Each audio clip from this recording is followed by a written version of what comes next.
My brother mocked my startup, then stole my clients, so I crushed his business and left him bankrupt while I bought his office building. I've always been the overlooked sibling. I'm a 29-year-old guy, and if you asked my family to describe me, I think most of them would just shrug and say, oh, he's the quiet one. It's not like I was ever in trouble or even a problem to have around. I was just background. My older brother Adam, though, he was the star of every room he walked into. Charming, confident, the kind of person who never needed to raise his voice to get what he wanted. Dad's right hand. Mom's pride. Even at family dinners, it felt like the spotlight naturally drifted to him, while I sat at the edge of the table, nodding along and keeping the peace. Adam's the kind of guy who tells a story and everyone laughs, even when the punchline is at your expense. Especially when the punchline is at your expense. I remember one Christmas, I'd spent weeks building a little app in the garage, just messing around with code and hoping maybe Dad would be impressed. When I finally showed it to the family, Adam took one look, smirked, and said, "Cute. Playing pretend business again?" The room burst out laughing. I tried to laugh too, but I felt my ears burning. That was always the joke. My projects were pretend. Adam's were brilliant. Adam's the real entrepreneur, my parents would say, usually right in front of me. He joined Dad's firm straight out of college, already closing deals and getting his name on the company website. Me? I was just the techie, the kid who fixed the Wi-Fi when it glitched or set up everyone's new phone. When relatives asked what I did, Mom would say, "He's good with computers." Adam's the business mind, though. Sometimes I wonder if they ever noticed how hard I tried to prove myself. Every time Adam laughed at my ideas or Dad changed the subject when I talked about my startup dreams, I felt that resentment coil tighter inside me. I started spending more time in the garage, tinkering, dreaming, and promising myself I'd build something real, even if I had to do it alone. And if anyone noticed the change in me, no one said a word. But that's where this story really starts. With the feeling that no matter how hard I tried, I'd always be the overlooked sibling. Most people assume the moment you decide to start your own business, your family rallies behind you. In my case, it was the opposite. After college, Adam landed his corner office at Dad's firm. I scraped together my savings and set up shop in the only place I could afford, my old bedroom, walls still lined with faded posters and half-built circuit boards. I remember the sound of my parents' voices drifting down the hall, worrying about Adam's new clients and commissions, while I sat at my desk, squinting at lines of code on a hand-me-down monitor. I tried to hide how much it stung when Mom would pop her head in, see my spreadsheets and wireframes, and say, "Looking for jobs, sweetheart?" No one wanted to hear about my startup. At dinner, Adam would announce his latest wins. Closed another 5-figure contract. While Dad toasted him and everyone laughed. When it was my turn, Adam would lean in and say, loud enough for the whole table, "Hey, need any help with your lemonade stand?" His friends would howl. I'd fake a smile and excuse myself to answer imaginary emails. Late at night, I'd hear Adam on the phone in the living room, talking about real business, margins, expansion, the sort of words that sounded big and important. Sometimes I'd stand in the hallway listening, part of me wishing he'd offer advice. Instead, I got backhanded encouragement. One day, you'll realize there's no money in fairy tales. The only one who really believed in me was my childhood friend Sam, who'd message me every night, "Don't let them get to you. You're building something real." Those words kept me going. I poured myself into work, 16-hour days, sometimes forgetting to eat, my fingers cramped from coding. Every rejection email felt personal. Every tiny win felt monumental. Some nights I'd stare at the ceiling and think, maybe they're right. Maybe I should quit.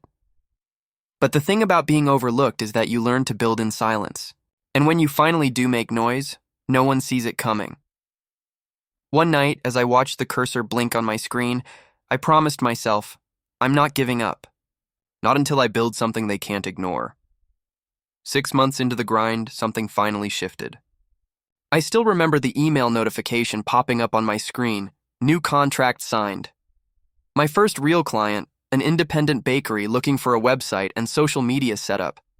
I ran down the hall, nearly tripping over the rug, waving my phone in front of my parents. "Look, my first client." Dad just glanced up from the TV and said, "That's nice. How much does it pay?"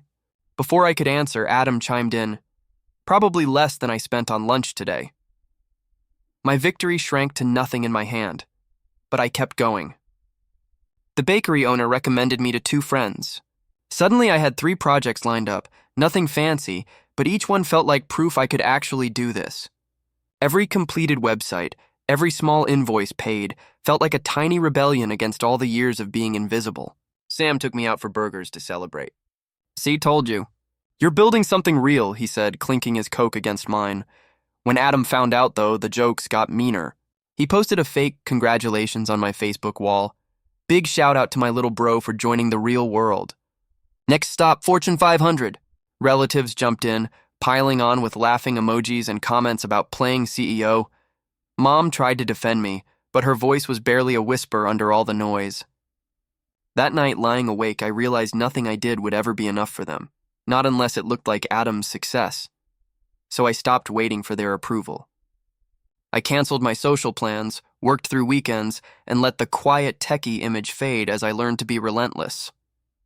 Each late night felt like a brick in the wall I was building, between me and the old version of myself, between me and Adam's shadow. But even as I started to find my footing, I could feel something changing in Adam's attitude. The jokes turned sharper, the questions more pointed. For the first time, I saw a flicker of something behind his eyes. Maybe not fear, but something close. It was the first sign that this new path I'd chosen might finally be making him nervous. And if I was honest, that made me work even harder. A year after my first client, things started to look different. My tiny business wasn't so tiny anymore. I had a handful of loyal clients, steady work coming in, and enough revenue to finally move out of my old bedroom and rent a cramped but real office downtown. For the first time, I saw my name, my company's name, printed on invoices, receipts, contracts. It felt surreal, but it didn't go unnoticed. Adam started showing up at family dinners with more questions than jokes. "So who's hiring you now?" he'd ask, tone light but eyes sharp. "What are you charging these days?" I'd answer as vaguely as possible, but he'd keep pressing. One Sunday, he dropped by my office just to check out the space. He looked around, sizing it up, tapping on the old desk I'd bought secondhand. "Nice place. You actually paying rent on this?" He smirked, but there was an edge in his voice I hadn't heard before. One night at a networking event, I spotted Adam working the room in his tailored suit. He saw me, flashed his movie star smile, and strolled over. "Didn't expect to see you here, little bro. Who invited you?" I tried to play it cool, but as I introduced him to a couple of clients, he lingered on their names, asking about their businesses, way more interested than he let on. When I turned my back for a minute, I caught him scribbling something in his phone. After that, Adam kept popping up in places he never used to, online, in meetings, at events. The questions got stranger. "Ever think of expanding? Need help with contracts? What's your client list look like these days?" On the surface, he acted like the supportive brother, but the way he hovered made my skin crawl. I wanted to believe he was just curious. But deep down, I felt the first tremors of something darker, like a warning before a storm. The first sign was subtle. A client who always paid on time suddenly stopped answering my emails. I figured maybe they'd gotten busy. Then another client canceled our contract, citing budget cuts, but wouldn't meet my eyes when I ran into him at the coffee shop. It happened again and again. My calendar, once packed with meetings and deadlines, started to thin out like a receding tide. I couldn't shake the feeling something was off. One afternoon, I finally called one of my longtime clients, hoping for some clarity. There was an awkward pause on the line, and then he sighed. "Look, I didn't want to get in the middle, but Adam approached me. He said he could do everything you do, and cheaper." My breath caught. He showed me proposals, even mentioned details about our past projects. "I'm sorry, man. It just made sense to go with him." I barely heard the apology before he hung up. My heart pounded as I pieced it all together. Adam had been using every scrap of information he'd picked up, every conversation he'd overheard to poach my clients. My own brother, the one who called himself my family, was undercutting me with knowledge I'd shared in good faith. I tried calling Adam, hands shaking, but he sent my call straight to voicemail. 10 minutes later, he texted, "It's just business. Don't take it personally." I wanted to scream, to smash something, to show up at his office and demand answers. Instead, I sat in my silent workspace, feeling the walls close in. My team started to notice. "Are we okay?" Sam asked, concern in his eyes. I lied, told him it was just a rough patch, but the fear in my voice gave me away. Each day, another client slipped through my fingers. Every time my phone buzzed, I braced myself for bad news. The worst part wasn't losing the business, it was knowing my own brother was the reason. But even then, I had no idea just how much further I could fall. Within a month, the floor dropped out from under me. It was like watching a slow-motion car crash, unable to do anything but brace for impact. My inbox, once full of new inquiries and project updates, turned into a graveyard of polite cancellations. Clients I'd spent months building relationships with ghosted me. My hands shook every time I opened my email, half hoping for good news, half dreading another regret to inform you message. The revenue dried up fast. I gathered my small team, just Sam and 2 freelancers who'd become friends, and tried to put on a brave face. "We're going to get through this," I said, forcing a smile. But I could see the worry etched on their faces. Rent was due. Bills were stacking up. One freelancer pulled me aside, voice trembling. "I'm really sorry, but I have to take another gig. I can't afford to wait this out." I nodded, understanding completely, but inside, I was unraveling. Adam's digital division at Dad's firm exploded onto the scene, offering everything my company did, only faster and cheaper. They even copied my website's layout. It was like watching my own reflection become my enemy. My parents called me for a family dinner. I showed up expecting comfort, but instead Dad said, "Why don't you just join Adam? He's offering you a place. Put this all behind you." Adam smiled from across the table, arms folded like he'd already won. I stared down at my plate, every bite tasting like ash. Alone in my apartment that night, the panic set in. The landlord left another notice about overdue rent. I checked my bank account, almost empty. I applied for side jobs, sent desperate proposals to new clients, but nothing stuck. Sam tried to lift my spirits. "You always bounce back. This is just a setback," he said. But his voice was thinner than before, edged with fear. I'd never felt so helpless. It was as if my entire world was shrinking, one betrayal at a time, and deep down, I knew the worst hadn't even hit yet. I didn't think it could get lower, but rock bottom has a way of surprising you. It was a Friday night, should have been payday for Sam and me. Instead, I was hunched over my laptop, credit card maxed out, calculating if I could pay even a fraction of what I owed him. I stared at the number on the screen, hands numb. There wasn't enough, not for rent, not for payroll, not even for groceries. For the first time since I started this dream, I genuinely thought about quitting. The silence in my apartment was suffocating. I opened the group chat. My old college friends, Sam, even Adam used to be in there. I scrolled up, desperate for some distraction, and landed on a thread from a week ago. Adam's name popped up. He was bragging. Didn't think it'd be that easy to take everything from him. Should have started my own startup sooner. There were laughing emojis, inside jokes about me being too nice for business. My stomach turned. I wanted to throw my phone across the room. Sam came by that night. He walked in, took one look at me, and just hugged me. "No pep talks, no solutions. I'm not going anywhere," he said quietly. That meant more than anything, but even his loyalty felt like another thing I'd lose if things didn't change soon. I sat in the dark after he left, my chest tight, feeling like I was disappearing. Every memory of Adam's smirk, every time my parents compared us, replayed in my mind. I thought about calling Adam just to ask why. To beg, maybe. But the humiliation was too much. I felt small, powerless, like the universe had decided I didn't matter. But sometimes rock bottom isn't just the end. Sometimes it's the only place where you can finally see what you're really made of. And as I stared at the darkness, I realized I had nothing left to lose. I didn't sleep that night. The city outside my window pulsed with headlights and distant sirens, but my world felt utterly still. Lying there, I replayed every moment, every slight, every smirk, every time Adam called me soft. The humiliation had burned away everything else, leaving behind something colder, sharper. For the first time, I wasn't thinking about proving myself to my parents or trying to win Adam's approval. I just wanted to fight back, even if it meant starting from zero. I spent the weekend in total isolation, the apartment littered with empty coffee cups and crumpled notes. I pored over every client file, every email, every contract Adam had poached. I started seeing patterns, mistakes he was making, gaps he'd left.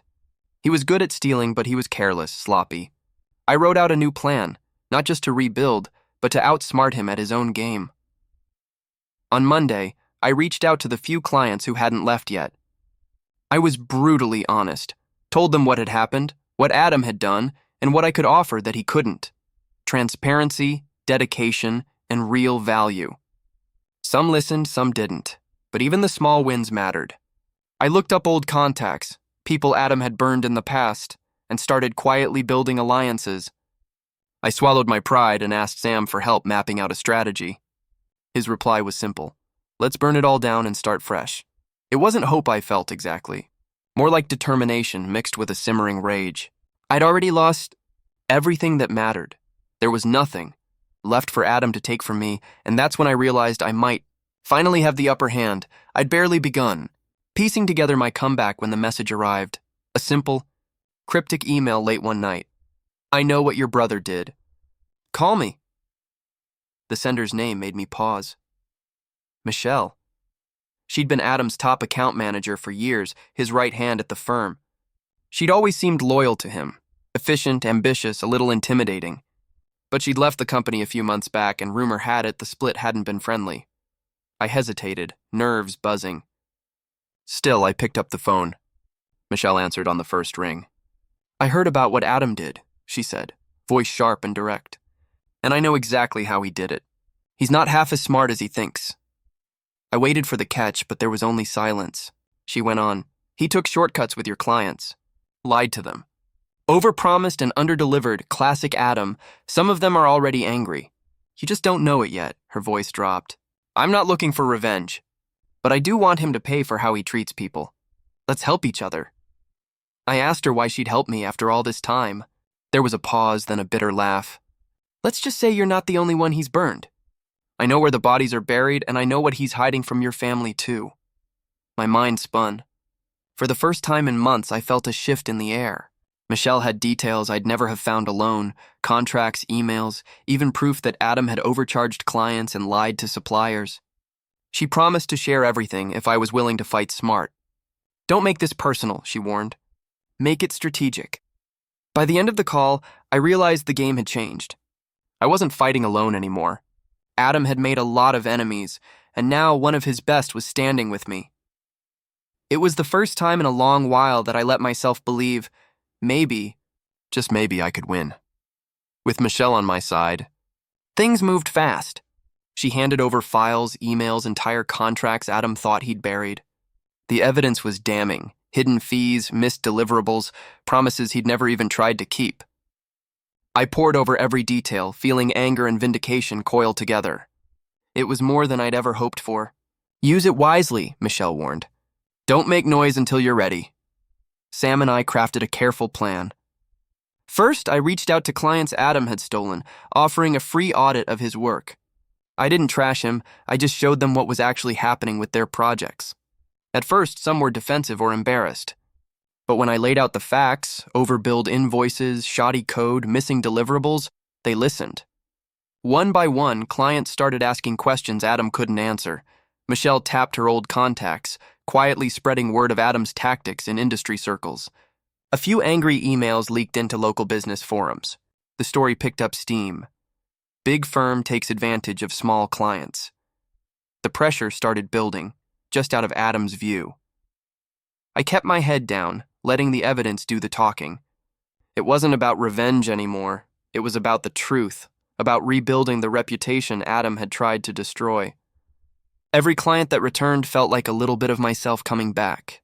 I barely slept, running on adrenaline and sheer willpower. But I knew Adam. The more he sensed something slipping from his grasp, the harder he'd fight to keep control, and I was finally ready for him to see what I could really do. It didn't take long for Adam to notice the shift. He called me one night, voice tight and furious. What do you think you're doing? He snapped. Going behind my back, spreading lies? I kept my voice steady. I'm not spreading anything. Just showing people the receipts, Adam. If you've got a problem with that, maybe you should have been more careful. He cursed and hung up, but the tremor in his voice gave him away. He was rattled. The next morning, I woke up to a flood of fake negative reviews on my business page. The words were petty, obviously written by someone who barely knew what I did. Adam never played fair. I screenshot everyone, documenting the IP addresses, and posted a calm, public response. We're aware of suspicious activity targeting our business. All our work is transparent. Feel free to reach out directly for proof. A few clients backed me up, posting real testimonials. The fake reviews fizzled out almost as quickly as they'd appeared. Then something wild happened. A local business blog picked up the story. "Underdog fights back against corporate bullying," the headline read. My inbox exploded. Small business owners reached out, thanking me for standing up to the kind of tactics they'd faced for years. New clients started trickling in, people who valued honesty over hype. I felt the narrative shifting for the first time. Like I wasn't just playing defense anymore. Meanwhile, Michelle fed me updates. Adam was panicking behind closed doors, scrambling to stop the leaks, making wild promises he couldn't keep. He called our parents, demanding they make me stop. Mom left a tearful voicemail begging me to let it go, for the family's sake. But I couldn't, not when everything I'd built was finally within reach. For the first time, I wasn't afraid of Adam's power. I was starting to see just how weak he really was, and I knew the final battle was only just beginning. Adam's empire started to unravel faster than I expected. Clients who'd ignored my warnings began flooding his inbox with complaints and refund demands. I heard through Michelle that his digital division was hemorrhaging cash, staff leaving, vendors refusing to extend credit, projects stalled midstream because no one trusted him to deliver. Even Dad's patience wore thin. At Sunday dinner, he snapped at Adam for the first time in years. "Your brother never stooped to dirty tricks. Maybe you should learn something from him." The room went silent, the kind of silence that meant something had cracked. I kept my head down, working harder than ever. Every day brought new messages from former clients. "Can you help us fix what Adam's team broke?" The satisfaction was bittersweet. I'd always dreamed of earning their respect, but not like this. My company doubled in size almost overnight. Sam and I worked late, laughing over takeout as we hired the very freelancers Adam had burned. The old feelings of resentment melted away, replaced by a strange sense of justice. Michelle sent word that Adam was lashing out, firing staff, blaming everyone but himself. The rumors in the industry spread like wildfire. No one wanted to do business with a liability. My parents tried to play peacemaker, but Adam shut them out. He became a ghost at family gatherings, missing dinners, ignoring calls. For once, the spotlight wasn't on him. It was on the mess he'd made. Through it all, I never gloated. I just focused on building something real. But as I watched Adam flounder, I knew this wasn't the end of his fall. He'd always believed he was untouchable, and soon he'd see just how wrong he was. Adam's fall was messy, public, and impossible to ignore. Lawsuits from angry clients started stacking up. Suppliers blacklisted his company. Every time I checked the business news, there was another headline about the once promising local entrepreneur under investigation for fraud. The irony wasn't lost on me. I'd spent my life as the invisible brother, and now Adam's failure was headline news. Word spread that Adam was desperate for cash. He tried to sell off equipment, then his car. But his biggest asset, the sleek downtown office building, was up for sale, quietly listed after hours. Michelle tipped me off. "If you're ever going to make a move, now's the time," she said, her voice almost gleeful. At first, I hesitated. It felt too bold, too much like revenge. But as I stood outside that building one evening, looking up at the floor-to-ceiling windows where Adam had once laughed about my lemonade stand, I realized this was about more than payback. It was about finally stepping out of his shadow. I called a real estate friend and made an anonymous offer through a holding company. The price was a bargain. Adam needed cash fast, and he couldn't afford to be picky. I barely slept the night the deal went through. When the papers were signed, I walked the empty halls, touching the walls, breathing in the newness. This was mine now. I wondered how Adam would react. It didn't take long. A week later, Adam showed up at my office, red-faced and shaking. "You?" he spat, voice breaking. "You bought my building?" I met his eyes, steady and unflinching. "Looks like you'll be paying me rent now, Adam." The words tasted sweeter than any apology he could have given. But even as I watched the shock register on his face, I knew this was only the beginning of his reckoning. Adam didn't just storm out that day, he exploded. The office lobby echoed with his anger, his disbelief. "You set this up! You sabotaged me!" he shouted, voice trembling. For once, I didn't shrink from his rage. I stood my ground, feeling the weight of every humiliation, every slight, every time he'd used me as the punchline. No, Adam, you did this to yourself. I just stopped letting you step on me, he sneered, spitting venom. You think you're better than me now? I stared at him, realizing I wasn't scared anymore. No, but I finally know I'm not less. For a second, it looked like he might throw a punch, but instead his shoulders slumped. He looked small, almost fragile. You don't know what it's like, he muttered, voice cracking. Being expected to win, having everything on your shoulders. I almost pitied him, almost. But I remembered every time he'd chosen cruelty over kindness, every chance he had to be a brother, and instead picked competition. I shook my head. You don't have to be the golden child. You just have to be decent. That's something you never learned. He looked away, jaw clenched, tears swimming in his eyes. For a moment, the silence felt like forgiveness, but I wasn't here to heal him. He left without another word, the sound of his footsteps echoing down the hall.